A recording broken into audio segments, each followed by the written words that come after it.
Currently, Vladimir Putin, with his regime, is one of the biggest real-life bogeymen in the entire world. However, while people in the West are often told that Russia is not a good example of a well-run country and that Putin is a dangerous leader, they often aren't told the details of exactly why Russia is not a great place to live. Now, we do want to be clear that Russia is certainly not on the level of North Korea or anything like that, or any other tyrannical regimes, but freedom, it can be lost slowly and over time. In today's video, we go over 10 grim realities of living in Putin's Russia and why, under his rule, the Russians are slowly becoming less and less of a free people. Number 10. Russian orphanages were a grim place, then Putin banned US adoptions. Back in 2012, Putin signed a law that banned Americans from adopting Russian children as revenge for US laws against his country regarding economic sanctions. Now, despite the high-profile nature of the situation, most people are still not aware of what kind of place Russian orphanages are or why international adoptions were such a big thing from a developed country like Russia. The fact of the matter is that many of the children in Russian orphanages aren't actually parentless. Russia offers pretty much no resources to help parents who are struggling to take care of their children, aside from simply taking them from the parents and putting them in the state's care to raise. The issue here is that the state is overburdened and doesn't have the appropriate infrastructure. An expert who has visited several Russian orphanages and has studied their system noted that roughly 165,000 of the orphans are disabled in some way, which is about half of their entire orphanage system. These children are often neglected and the healthy ones rarely get much better care. The orphanages don't have enough funding or teachers and caretakers, and most native Russian parents aren't interested in adoption. This problem is compounded by many in the government not wanting foreigners to adopt because it makes Russia look as if it can't take care of its own. Number 9. Putin signed a law allowing him to punish those spreading what he deems fake news. In late March 2019, in all the chaos of other world news, Putin signed a new law that went unnoticed by many. His lawmakers pushed through a new piece of legislation for him that allows the government to punish people who post fake news online. The problem here is that the Russian government has always been big on censorship, and they get to decide what is or is not fake news. To make matters worse, the law also states that it is now illegal to say anything blatantly disrespectful about the state, its symbols, its constitution, or its ruler. Those who repeatedly break the law can be fined up to 1.5 million rubles, which amounts to about $23,000, and they can be sentenced to 15 days in jail for each offense. Opponents of the law called it direct censorship, but the Kremlin denied that that's actually what's transpiring. Number 8. Being a journalist in Russia who investigates corruption is a very dangerous job. The Committee to Protect Journalists and the Glasnost Foundation allege that dozens of journalists have been murdered in Russia since the year 2000, shortly after President Putin took power. Many of these journalists were investigating powerful interests, and while Putin comes to mind, he is certainly not the only one who has been targeted by journalists. Many rich oligarchs and other corrupt officials who get tracked down by investigative reporters allegedly find ways to simply make them disappear, and Putin's government, even if it's not involved, doesn't seem particularly interested in ending this trend, especially with the draconian new law against fake news. At least 6 high-profile journalists who were investigating Putin or other powerful interests died after having a very suspicious fall of one kind or another, and in many of the cases, the person was ruled as suicidal, even though there was no note and no evidence of such whatsoever. One death, that of a lawyer named Nikolai Gorokhov, comes across as particularly suspicious. The man was a lawyer for a man named Sergei Magnitsky, who died suspiciously in a Moscow jail and was alleged to have information that was damaging to Putin. He fell out of a 4th-story window, and the official story was that he managed to stumble all the way out the window while moving a bathtub. Number 7. Russia has extreme problems when it comes to income inequality and poverty. Since 2008, Putin has claimed that he wants to restore the Russian middle class and fix the income inequality issues, but so far he has largely come across as mostly talk, and not that much has changed. A comprehensive look at the numbers from PBS in 2015 shows a stark problem with Russia's economy that isn't going to be fixed anytime soon, and not without drastic changes. For starters, at the time of the report, 111 billionaires controlled 19% of the country's wealth. On top of that, 85% of the country's entire household wealth was owned by the top 10% of the country. Out of entrepreneurs surveyed in Russia, 90% said that they had faced some kind of corruption while trying to do business, and some experts estimate that corruption is costing the Russian government in the ballpark of a third of their entire economic output.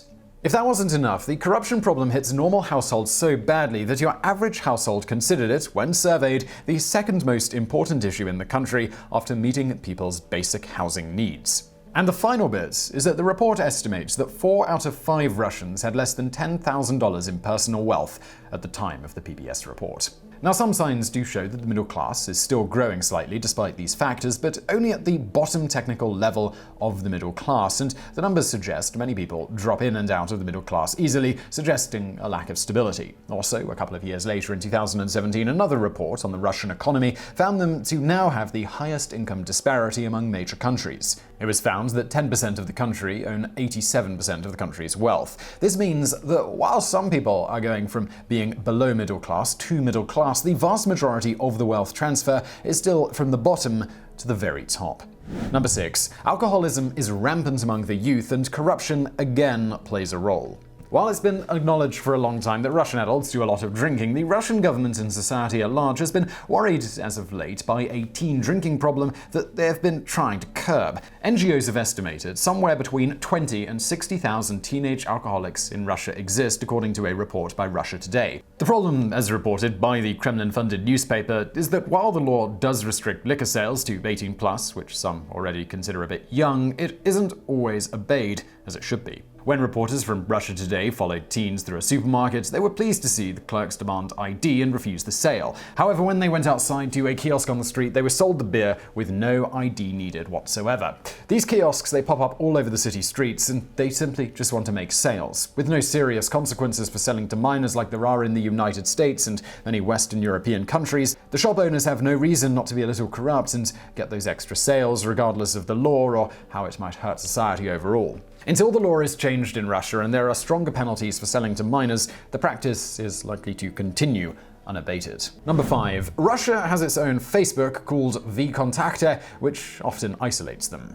While Russia doesn't censor the internet nearly as heavily as some other countries like China, and Russian hackers are good enough that they can usually get around most censorship anyway, the truth is that Russia has still been largely successful in creating their own national website and mail services, and part of this is just due to good old-fashioned Russian national pride. Along with Mail.ru and other services, Russia has also got their own version of Facebook called VKontakte. This basically translates to in contact. This isn't exactly a dark and evil machination of the government, as you aren't banned from using Facebook, but most Russians simply don't use it in their day-to-day lives, which makes it easier for the government to keep their viewpoints isolated from the rest of the world. Now, there are some Russians who do use Facebook to keep in touch with their international friends, but many of them simply don't bother with the social network at all. For this reason, if you see someone with a suspiciously low friend count from Russia and very few international friends in particular, who seems to be spending most of their time talking about politics, especially American politics, and most especially of the divisive variety, then there is a chance it is not a normal Russian citizen using their personal Facebook accounts. Instead, it could be a troll account created by someone working in a building in Russia for Putin, controlled by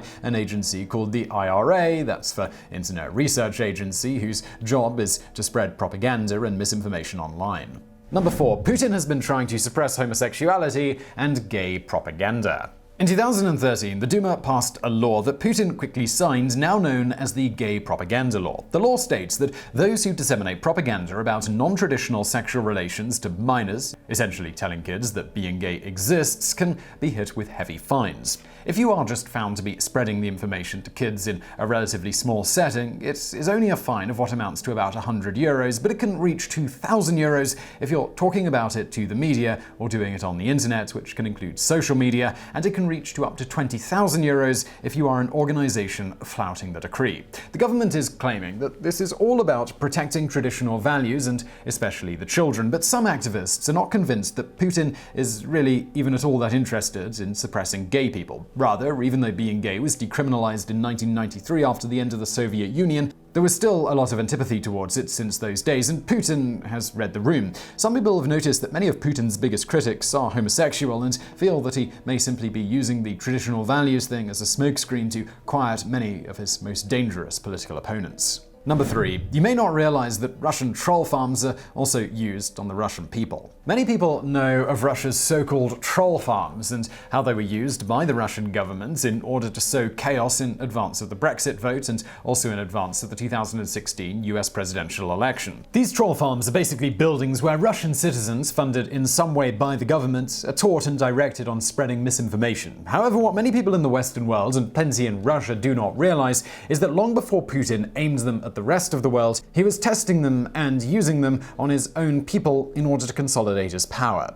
Back in 2015, a brave investigative reporter infiltrated a facility that contained 400 people, but now reports say that the same operation has reached 1,000 people and been moved to a building 3 times the size. This Putin-controlled agency is known as the IRA, or Internet Research Agency. According to a report by The Atlantic, in the run-up to Putin's latest landslide election victory, his state-controlled media and troll farms went on a blitz mainly to get out the vote. Because Putin doesn't just want an appearance of democracy, but also the appearance of a strong participatory democracy that almost entirely wants him at the helm. As far as anyone can tell, his efforts succeeded as he boasted a 65% turnout, which is relatively impressive, even if the 73% vote count in favor of Putin was in some way manipulated by his government. Number 2. Putin's opponents tend to disappear before the elections actually occur. While opposition parties are allowed in Russia, ones who make enough waves and get popular enough to oppose Putin may just find their political party banned for arbitrary reasons. Putin also has a habit of shutting down protests, and laws against protests have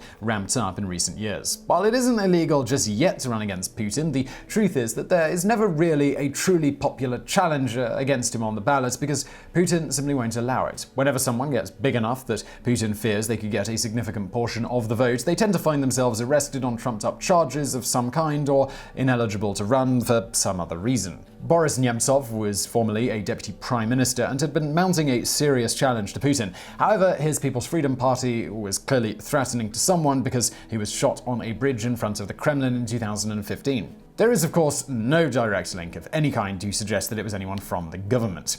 Regardless, Putin doesn't necessarily need to rely on challengers being mysteriously shot. Alexei Navalny was judged by Putin's courts as not allowed to run after they charged him with embezzlement. Some people may think that this is a fair reason to keep an opponent off the ballot, but there is reason to believe the charges were trumped up and that the trial was unfair, as the European Court of Human Rights ruled that Navalny was deprived of a fair trial and that the law was applied in an arbitrary fashion.